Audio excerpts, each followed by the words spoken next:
droite à gauche, ce Parlement ne représente que la corruption. Vous, capitalistes, vous n'avez cessé de pousser la classe ouvrière à la misère. Et vous, communistes, vous avez cessé d'exploiter cette misère voulue par les capitalistes.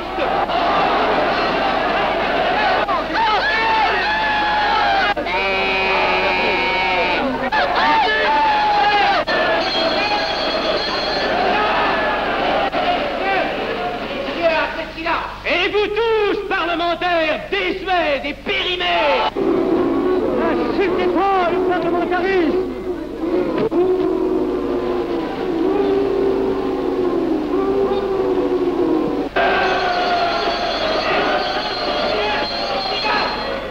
Messieurs, je vais lever la séance. Continuez, monsieur Jacquet. Messieurs, je n'ai plus rien à dire. J'ai eu conscience de vous dire quelques vérités, peut-être désagréables, mais utiles. Non, ce ne sont pas quelques interruptions qui m'arrêteront. La communauté française ne se bâtira pas sur le conflit de la vieille bourgeoisie égoïste et du peuple affamé. C'est pourquoi je ne voterai pas ce projet qui donne satisfaction au capitalisme international et serait le bon prétexte pour les communistes à accentuer nos divisions. Je ne le voterai pas. Je serai sans doute le seul à ne pas le voter, car il semble que par une étrange aberration, la Chambre tout entière soit prête comme toujours à trahir l'intérêt français au bénéfice de certains intérêts internationaux très particuliers.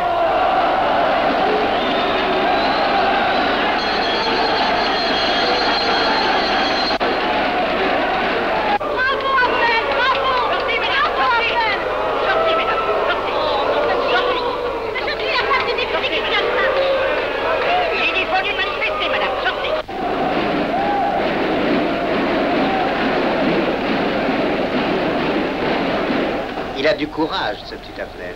Ces petits nationaux trop puritains nous font perdre notre temps. Il faudrait l'éduquer un peu. De quelle loge est-il? Il n'est pas de chez nous, mon frère Dubois. Tout s'explique. Voilà un garçon intelligent qui a besoin d'une méthode et de conseils. Présentez-le donc.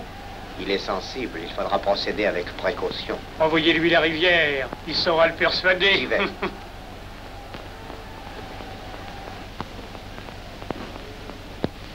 Mon cher vénérable, nous avons un service à vous demander.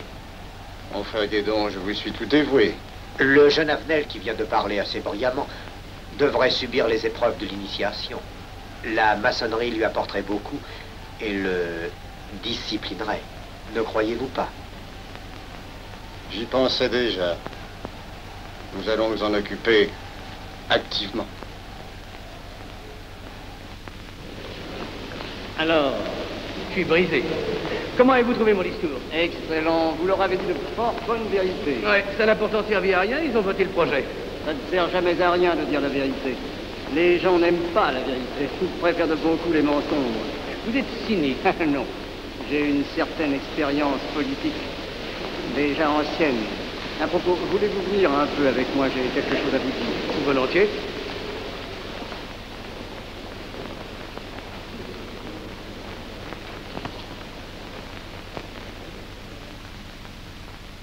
Oui, voyons, je voulais vous dire, si nous reprenions notre conversation sur la franc-maçonnerie, vous m'aviez dit l'autre jour que vous étiez curieux de connaître cette association. Ah oui, on en dit tantôt du bien, tantôt du mal. Je vous avoue que je n'aime pas beaucoup les sociétés secrètes. Ah, la franc-maçonnerie n'est pas une société secrète. C'est une société discrète. Pourquoi éprouves-tu tant de répugnance à me voir entrer dans la franc-maçonnerie? Cette association me semble suspecte. Il ne doit y avoir que des arrivistes là-dedans. Non, voyons, ce sont peut-être aussi des braves gens animés d'un idéal sincère. Le texte qu'ils m'ont donné est rempli de bonnes idées. Tu me diras que ce n'est qu'un programme affiché à l'entrée, mais il me paraît loyal. Tu es un honnête homme, mon chéri. Mais tu as un grand défaut. Ah, et lequel? Tu ne vois jamais le mal. Tu imagines que les autres sont bons comme toi-même. C'est pourquoi tu as toujours des déceptions.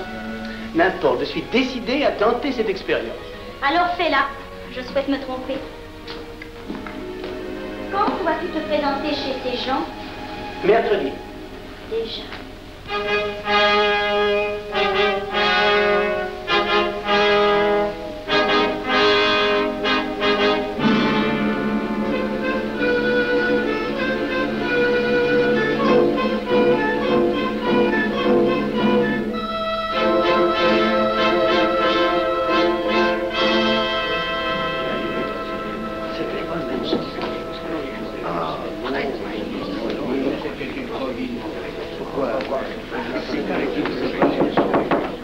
Mes frères, les travaux reprennent force et vigueur.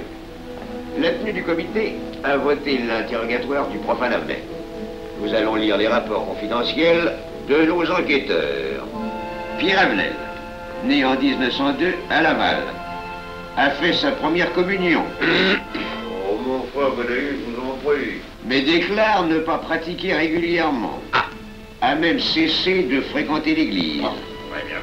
Mais s'avoue spiritualiste.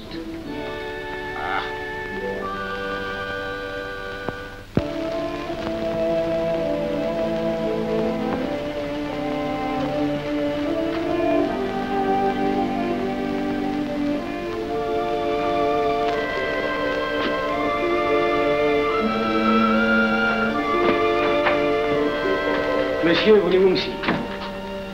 Permettez-moi de vous border les genoux. Mes frères, le profane Avenel, qui nous est recommandé par notre frère Gainsbourg, vice-président de la Chambre, est député. Cela ne nous impressionne pas. Nous devons surtout examiner ce qu'il pourra apporter à la franc-maçonnerie. Il nous faut des gens qui servent notre ordre et contribuent à sa puissance. Pour l'instant, il paraît afficher des idées nationales un peu trop absolues. Mais enfin, je voudrais vous prévenir d'une chose. Comme il est de notre intérêt de tenir en main un grand nombre de parlementaires, il vaudrait peut-être mieux ne pas lui poser des questions qui pourraient le choquer. On nous le signale comme assez sensible sur les questions spirituelles ou religieuses. Quand il aura travaillé quelque temps parmi nous, il aura évolué.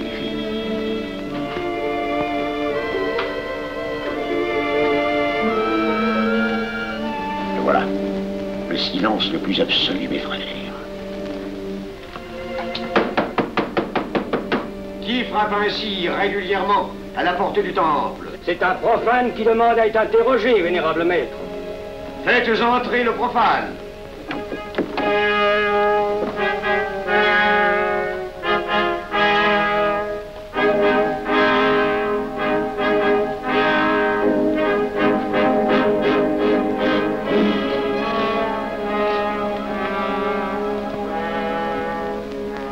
Monsieur, vous avez déclaré vouloir faire partie de la franc-maçonnerie. Mais nous désirons savoir qui vous êtes. Nous allons donc vous interroger sur vos sentiments, vos croyances, vos idées politiques. Répondez-nous sans vous troubler, mais en nous disant la plus stricte vérité. Consentez-vous à cet interrogatoire? J'y consens. Monsieur, croyez-vous en Dieu? Et pourquoi? Il semblait être déçu par ce premier contact avec la maçonnerie. Mais l'interrogatoire est assez pénible. J'ai dû paraître ridicule. Vous vous trompez. D'autres qui sont passés avant vous ont moins bien répondu. Vous avez été reçu avec une majorité convenable, 16 voix contre 10. Comment, j'ai eu 10 voix contre moi? Non, non. 2 seulement. 2. Mais les voix d'opposition comptent pour 5. Ah, un opposant de plus, et vous étiez blackboulé. La maçonnerie est difficile sur le choix de ses candidats. Pas assez, mon cher, pas assez. Je dois même vous avertir que lorsque vous serez en loge, vous serez déçu. Le milieu maçonnique est épouvantablement médiocre. Vous verrez que vous nous apporterez plus que vous ne recevrez. Mais ces rites dont vous m'avez parlé, ces initiations mystérieuses... De bêtises. Il y en a qui y attachent un certain sens symbolique. La plupart des maçons ritent eux-mêmes de ces vieilles pratiques désuètes. Seulement, le jour de votre initiation, tenez-vous bien, les épreuves de la cérémonie ne sont pas commodes.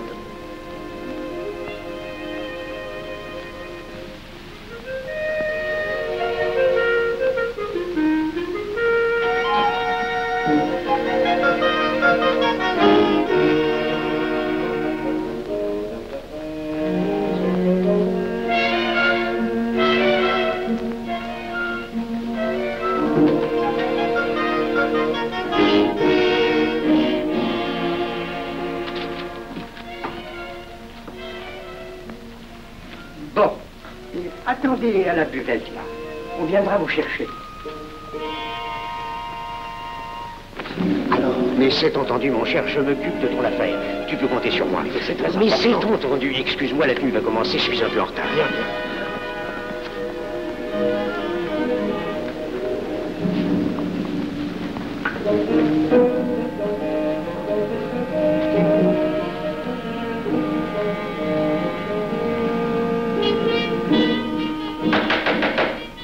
Prenez place, mes frères, nous allons ouvrir les travaux.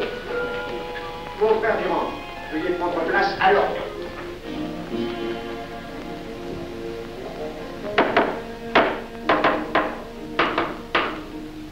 Frère premier surveillant, êtes-vous franc-maçon?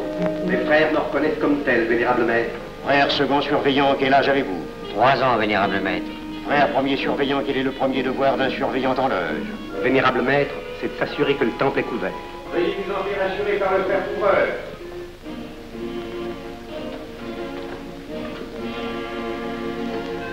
Le temple est couvert, vénérable maître. Frère second surveillant, quel est le second devoir des surveillants en loge? Vénérable maître, c'est de s'assurer que tous les frères présents sont membres réguliers de la loge ou visiteurs connus. Debout, et alors, mes frères? Frère premier et second surveillant, assurez-vous que tous les frères rangés devant vos colonnes sont membres réguliers de la loge ou visiteurs connus.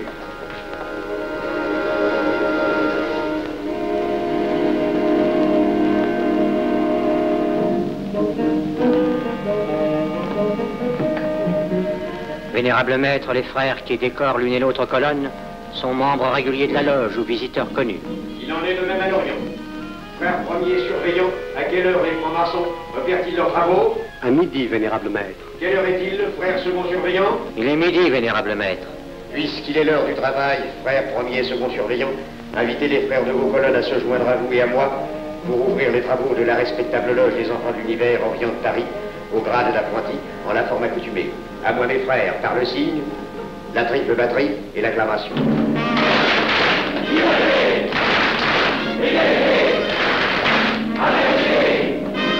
Prenez place, mes frères, les travaux sont ouverts. Mes frères, l'ordre du jour appelle l'initiation du profane Avenel. L'atelier a voté dans une précédente tenue la mission du dit profane. Nous allons donc ce soir le recevoir solennellement. Mon frère couvreur, veuillez aller chercher le profane Avenel qui a écrit son testament philosophique dans le cabinet de réflexion.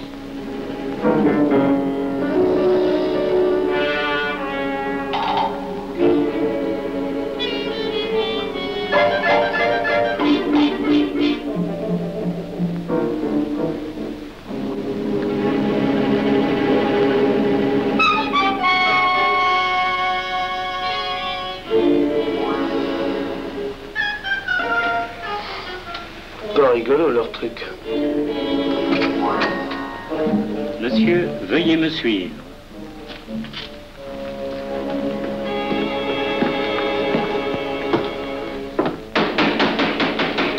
Qui frappe ainsi régulièrement à la porte du temple?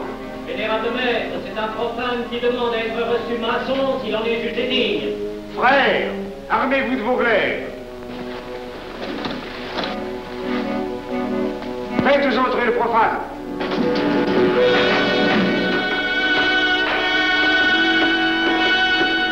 Laissez-vous, monsieur.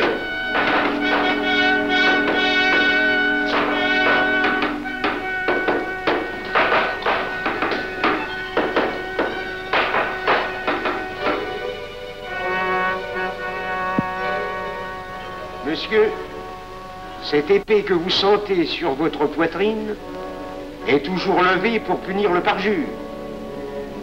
Elle est le symbole du remords qui déchirerait votre cœur si vous deveniez traître à la société dans laquelle vous voulez entrer. Est-ce de votre propre volonté, en pleine liberté, que vous vous présentez parmi nous? Oui. C'est une institution qui ne procède que d'elle-même. Elle prend sa force dans la raison. Persistez-vous toujours dans vos intentions? Êtes-vous bien déterminé à vous soumettre aux épreuves, quelles qu'elles puissent être? J'y consens. En ce cas, confiez-vous à la main qui va diriger vos pas. Mais comme il serait imprudent de s'imposer des obligations dont on ne connaîtrait pas l'étendue, il est de la sagesse de cette respectable assemblée de vous dire quels seront vos devoirs si elle vous admet dans son sein. Le premier est un devoir absolu de secret sur tout ce que vous pourrez entendre et découvrir parmi nous, ainsi que sur tout ce que vous verrez et saurez par la suite. Je dois exiger de vous un serment prêté sur la coupe des libations. Consentez-vous à le prêter? Oui. Frère expert, faites approcher le profane. Et vous, maître des cérémonies, apportez la coupe des serments. Présentez la coupe au profane.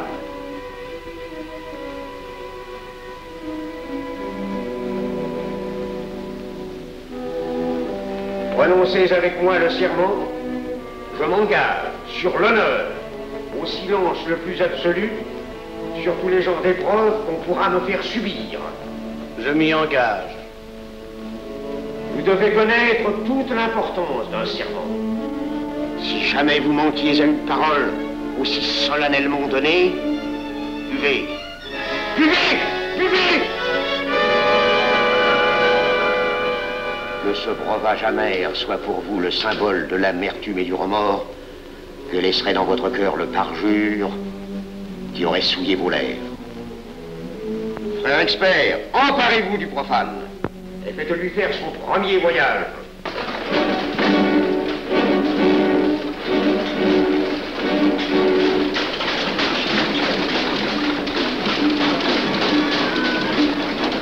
Là, c'est un profane qui demande à être reçu maçon. Comment ose-t-il l'espérer? C'est qu'il est libre et de bonne mœurs. Puisqu'il en est ainsi, qu'il passe.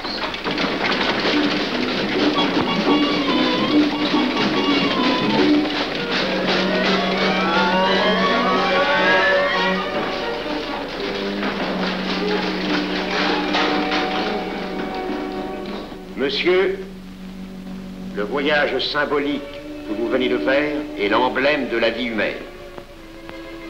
Le bruit que vous avez entendu figure les passions qui l'agitent.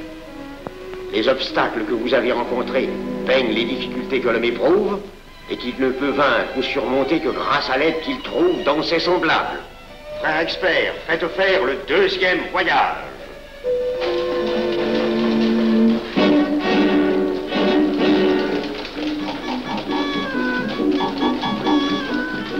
Qui va là?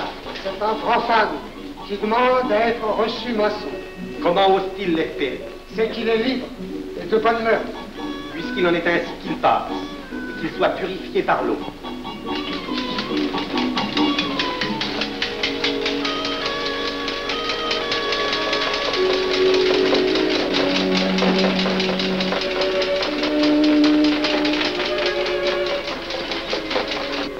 Monsieur, nous avons procédé à l'épreuve de l'eau qui représente l'épuration de votre esprit naissant à la vie maçonnique. Votre cœur doit être limpide comme l'eau pure. Frère expert, faites faire le troisième voyage.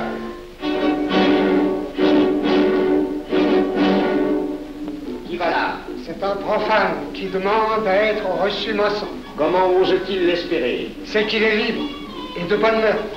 Puisqu'il en est ainsi qu'il passe par les flammes.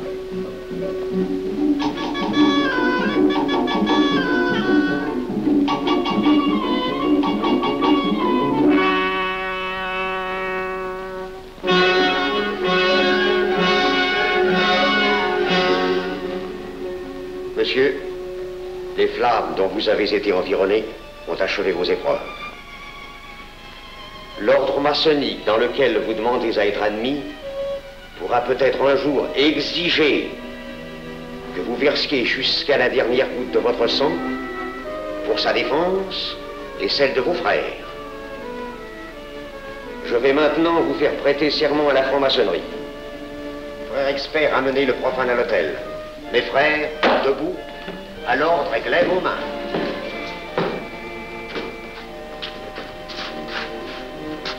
Moi, Pierre Avenel. Moi, Pierre Avenel. de ma propre et libre volonté, de ma propre et libre volonté, en présence de cette respectable assemblée de maçons, en présence de cette respectable assemblée de maçons, je jure et promets solennellement, je jure et promets solennellement de ne jamais révéler aucun des mystères de la franc-maçonnerie qui vont m'être confiés. De ne jamais révéler aucun des mystères de la franc-maçonnerie qui vont m'être confiés. Quelle idée saugrenue ton mari a-t-il de se faire recevoir franc-maçon? Je lui ai déconseillé tant que j'ai pu, mais tu sais comme il est entêté. Il va se trouver dans un milieu d'arrivistes si médiocre. On l'a pourtant bien prévenu. Pourvu qu'il ne lui arrive rien. Il y a tant d'histoires qui courent sur le compte de ces sociétés secrètes. Ne t'inquiète pas, Pierre. Il saura se tirer d'un mauvais pas. Prudent. Pas assez. Monsieur, le serment que vous venez de prêter ne vous donne-t-il aucune inquiétude? Consentez-vous à le renouveler lorsque vous aurez reçu la lumière? Je le renouvellerai. Mes frères, nous allons donner la lumière aux profanes. Frère couvreur, préparez-vous à accomplir votre office. Que la lumière lui soit donnée à mon 3e coup de maillet.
Ces glaives que vous voyez tourner vers vous vous annoncent que tous les maçons voleront à votre secours si vous respectez et si vous observez nos lois. Mais ils vous annoncent aussi que si vous trahissez votre serment, vous n'échapperez pas à la vengeance de tous les frères répandus sur la surface du globe et qui ont juré de punir le parjure.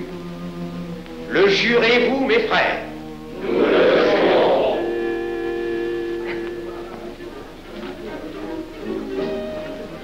Mes frères, à la santé de notre nouveau frère. À votre santé.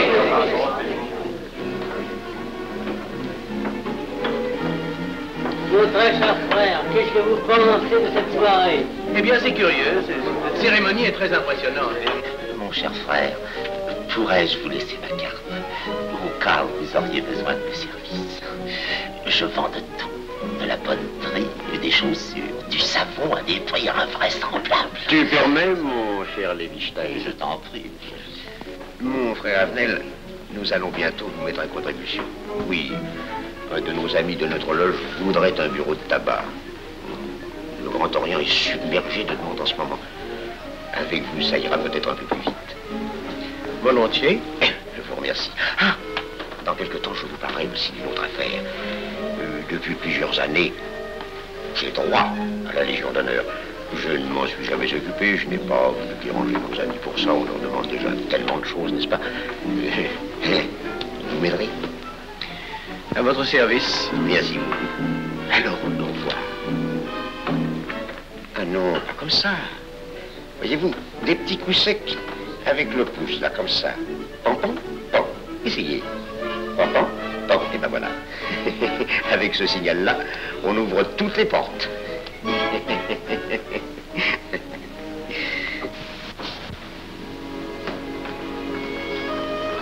Alors, content? Bon. Tu as l'air contrarié. Oh non. Déjà déçu? Pas encore. Tu me raconteras la séance. Ah, j'ai juré de ne rien dire. Même à moi? Écoute, c'était pas ridicule. C'était étrange.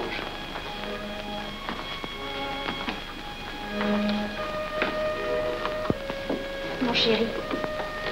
Oh, mon chéri, c'est idiot, mais j'ai peur pour toi. Qu'est-ce que tu veux qu'il m'arrive? Oh, mon grand.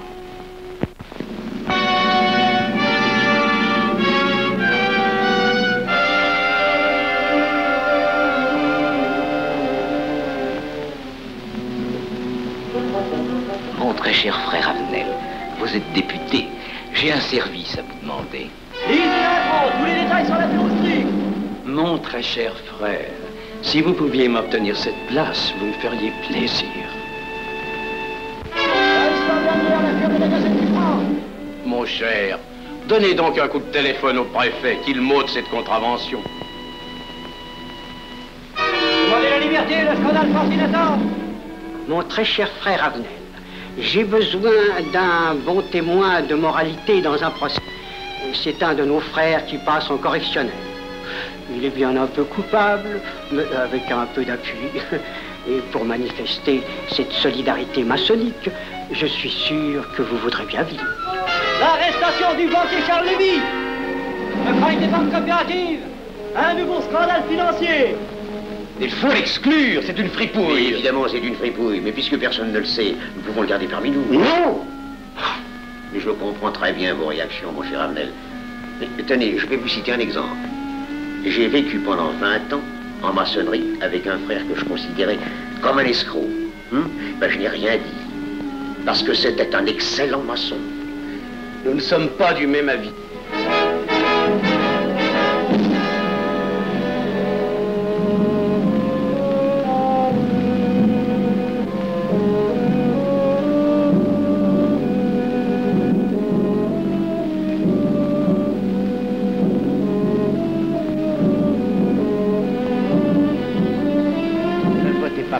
Pourquoi?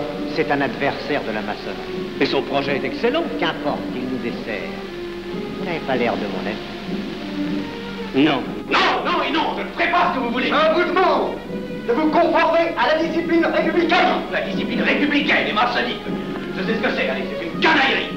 Mon frère, ne laissez pas vos paroles dépasser votre pensée. Oh, ne croyez pas que je suis en colère, non, j'ai tout mon sang-froid au contraire. Et c'est pour ça que je ne voterai pas cette loi unique. Vous détruisez ce pays en l'empoisonnant doucement. Mais vous ne parlez pas sérieusement. Mais vous ne comprenez donc rien.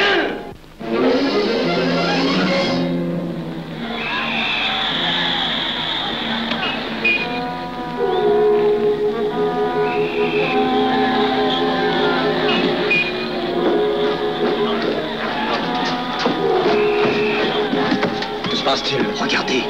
Mais calmez-vous, mon vieux. Ce n'est rien. Rien.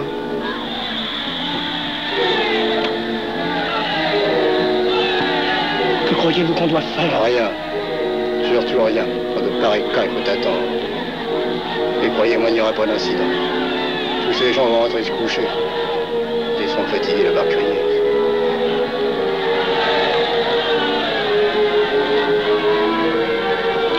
Qu'en pensez-vous, Arnel? Je voudrais être avec eux, place de la Concorde. Vous ne parlez pas sérieusement? J'ai pas envie de rire.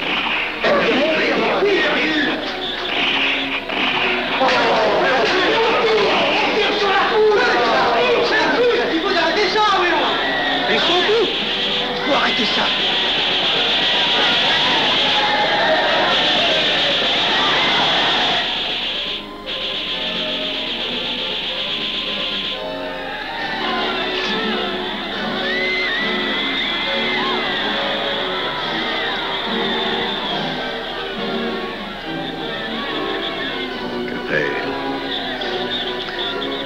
Trop tard.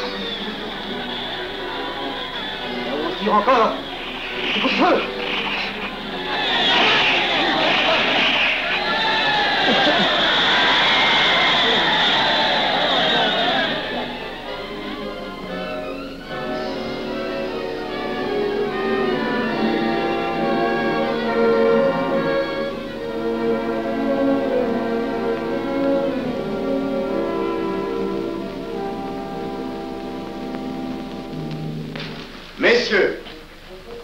établi définitivement la liste des membres de la commission d'enquête. Tout le monde est bien d'accord pour la soumettre au vote de la Chambre. Pas d'objection? Le projet est accepté à l'unanimité. La séance est levée.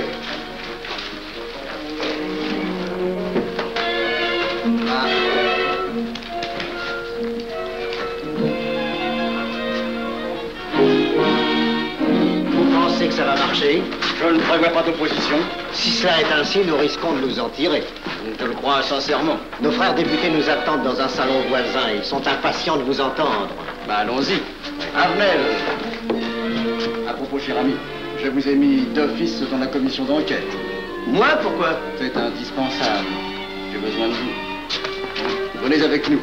Vos amis nous attendent.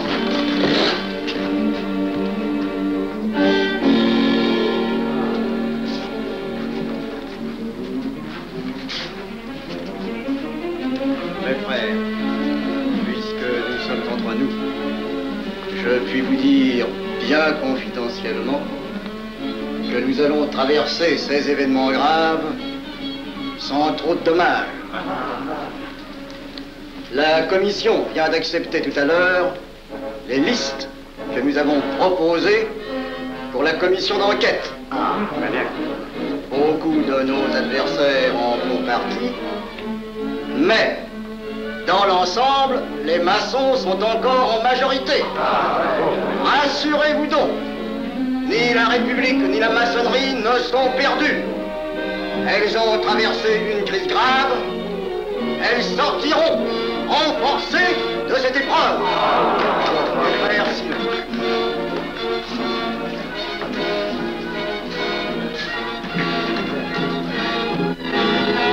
Demandez l'anti-Marfond, le scandale de la commission d'enquête! Demandez l'anti-Marfond, le scandale de la commission d'enquête! Vous me demanderez successivement le Quai d'Orsay, la Banque de France, l'état-major, le secrétaire général du Parti radical socialiste, le temps et les usines d'aviation Guerlain. Bien, monsieur.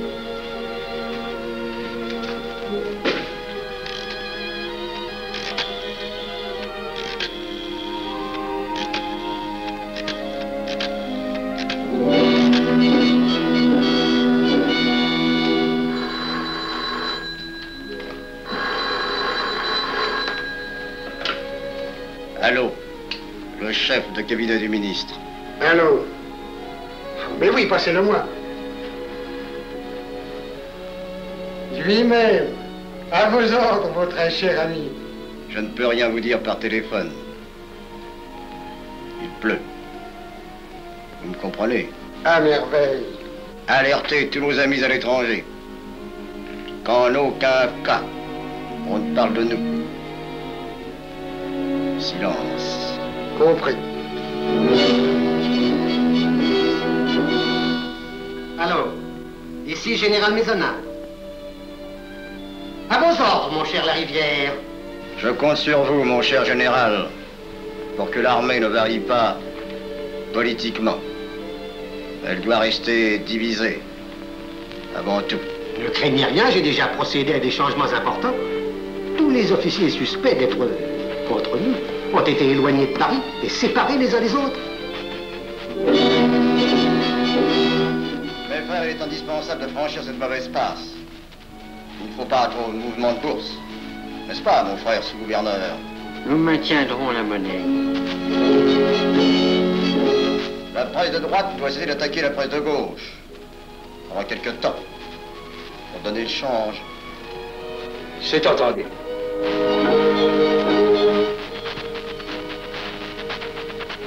Les partis de gauche doivent faire entente avec ceux du centre. Et ceux de l'extrême gauche. De la sorte, nous contrôlons le peuple. Bloc populaire. Mieux.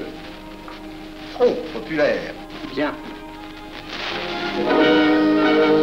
Quant à vous, mon cher Garlet, j'ai reçu ce matin une communication de l'étranger. On nous demande d'envoyer immédiatement du matériel d'aviation en Espagne. Moyennant quoi nous aurons tous les appuis politiques nécessaires. Même nos prototypes Surtout nos prototypes. Ne croyez-vous pas que ce serait dangereux pour notre défense nationale? Faites ce que je vous dis.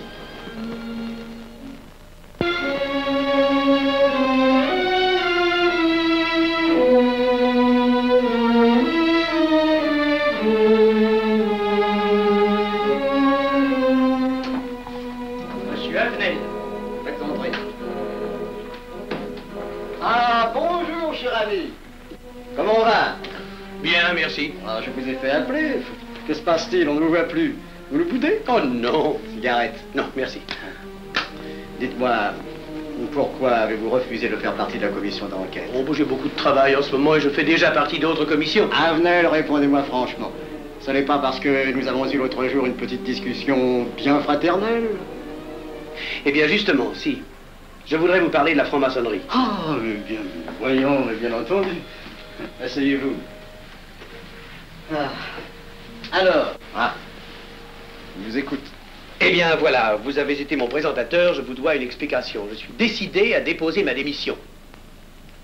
Vous avez l'air d'avoir été déçu par la maçonnerie. Oh, pire, choqué. Pourquoi? Mais confessez-vous, mon vieux. Vous ne serez pas le premier maçon qui m'aura ouvert son cœur. Qu'est-ce qu'on vous a fait? Mais à moi, personnellement, rien. Mais je trouve ce milieu maçonnique... pourri d'arrivistes écœurants. Je vous l'accorde. Ah, je ne vous le fais pas dire. Oh, croyez-vous que je sois dupe? Alors, je ne comprends pas.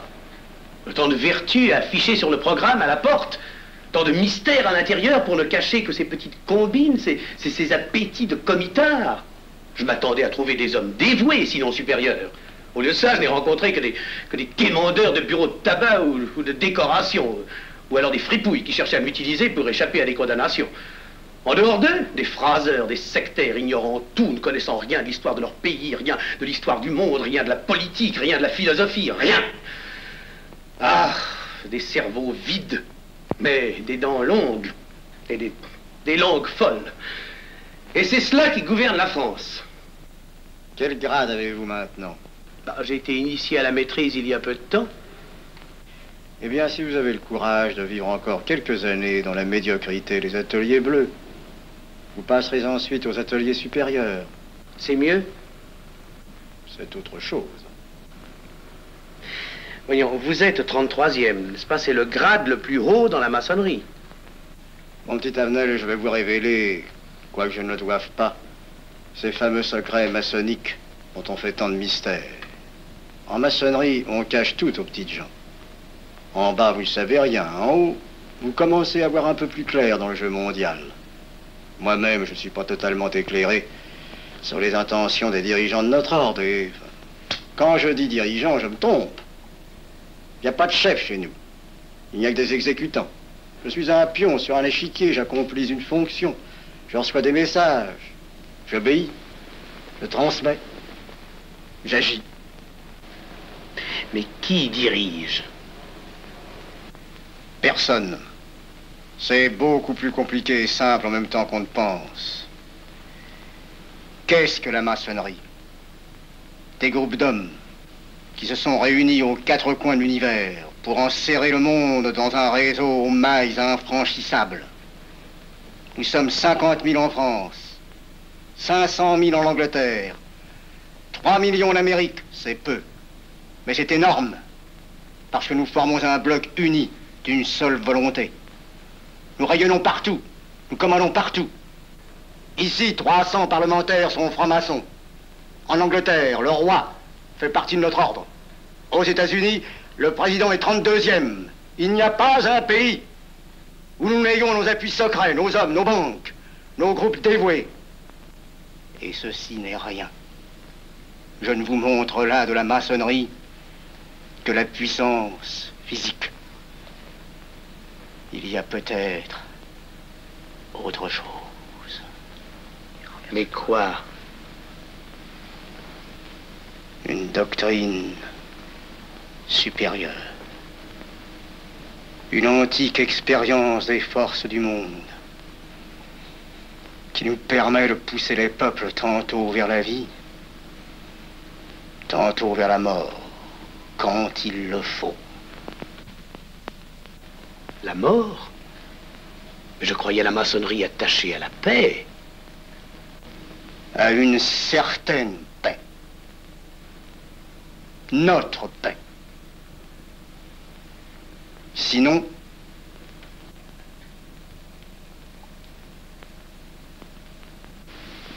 alors, cette démission? Je vais réfléchir.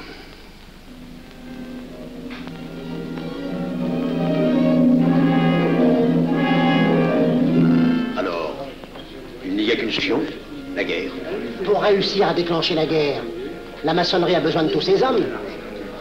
Sur combien de voix pouvons-nous compter à la Chambre? Nos frères parlementaires sont à peu près tous sûrs. Sauf un, que j'oserais nommer, car il fait partie de notre loge. Qui donc? Avenel. Il tient des propos contre le Grand Orient qui l'accuse de vouloir déclarer la guerre à l'Europe. Je n'ai jamais eu confiance en ce type-là. C'est une faute de l'avoir laissé entrer ici. Nous pouvons encore leur amener de meilleurs sentiments. Je doute que vous réussissiez. Qui sait? Nous avons peut-être les moyens pour ça.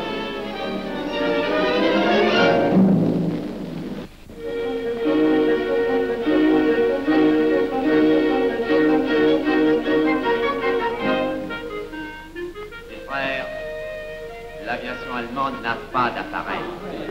Plus de 2000 accidents d'avion l'année dernière en Allemagne. La ligne Siegfried est à peine construite. Les tanks allemands marchent difficilement. Un détail entre autres qui m'a été rapporté par un de nos frères. Quand leurs tanks sont entrés à Vienne, on s'est aperçu que certains d'entre eux étaient en carton et montés sur des hautes bicyclettes. Croyez-moi, mes frères, il nous serait facile d'abattre le national-socialisme dont les exigences sans cesse accrues deviennent intolérables.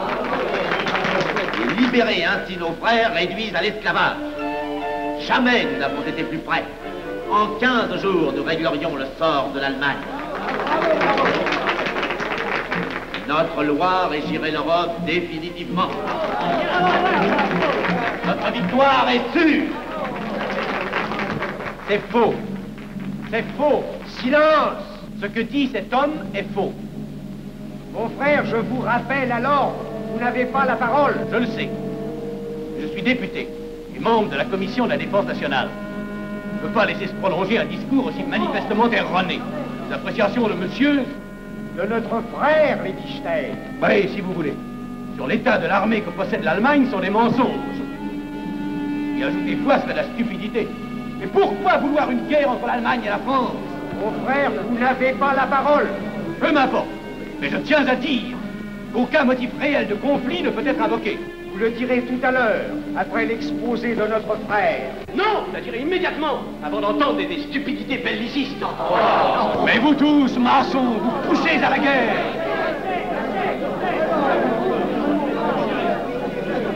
Pour que ce pays soit gouverné par vos lois, par les Juifs, et la maçonnerie surtout.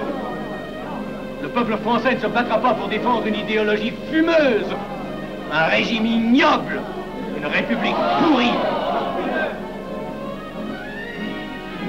Mon frère Avenel, je vous prie de couvrir le temple.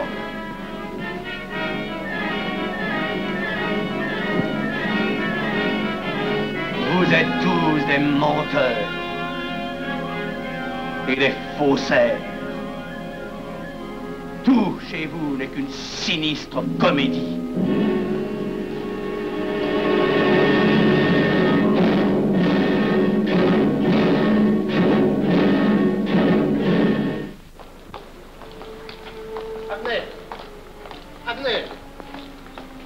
Avenel, excusez-moi, comme vous, j'habite Neuilly, c'est pourquoi je me permets de vous rejoindre. Mais vous avez fort bien fait, monsieur. J'étais près de vous à la tenue. Je voulais vous féliciter. Oh, merci. Vous avez très bien fait de leur crier des vérités. Ce sont des fous. Malheureusement, il est impossible de leur faire entendre raison. Les événements sont pourtant indiscutables. Oui, oui. Dites-moi, j'ai des documents confidentiels sur l'action actuelle de la maçonnerie qui peut-être vous intéresseraient. Des documents? Oui, oui, des documents. Vous êtes député, il serait utile et urgent que je vous les communique. Mais je crois bien, où sont-ils? Chez moi, pas très loin d'ici. Si vous avez quelques minutes. Et volontiers, allons. Alors, qu'est-ce qu'on décide? Pétard ou couteau? Le couteau, ça fait moins de bruit. Attention, les voilà.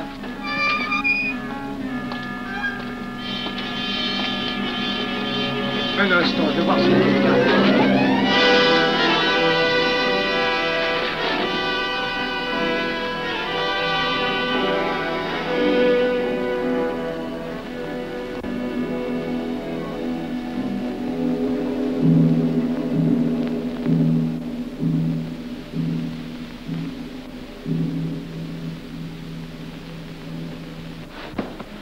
Ne t'inquiète pas, mon chéri.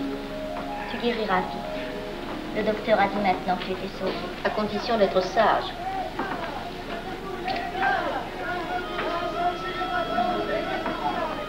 Qu'est-ce qu'on entend? C'est la mobilisation générale, mon chéri. Quoi, la mobilisation? Ne t'agite pas, je t'en supplie. Je n'aurais pas dû te le dire, mon Dieu.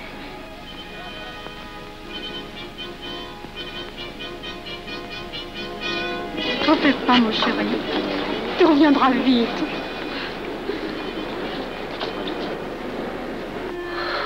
Les brutes. Ils sont arrivés. Ils ont réussi à déclencher leur guerre. Ne bouge pas. Tes plaies sont à peine fermées. Si j'étais pas tombé sous les coups de ces criminels, j'aurais peut-être pu arrêter ça. Mais non, tu n'aurais rien pu empêcher, mon chéri. Ces hommes sont plus forts que toi. Ils ne t'auraient pas manqué.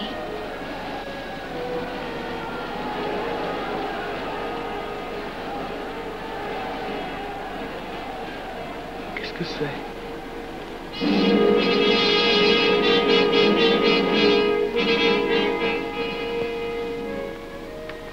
Les malheureux. S'ils savaient ce que je sais.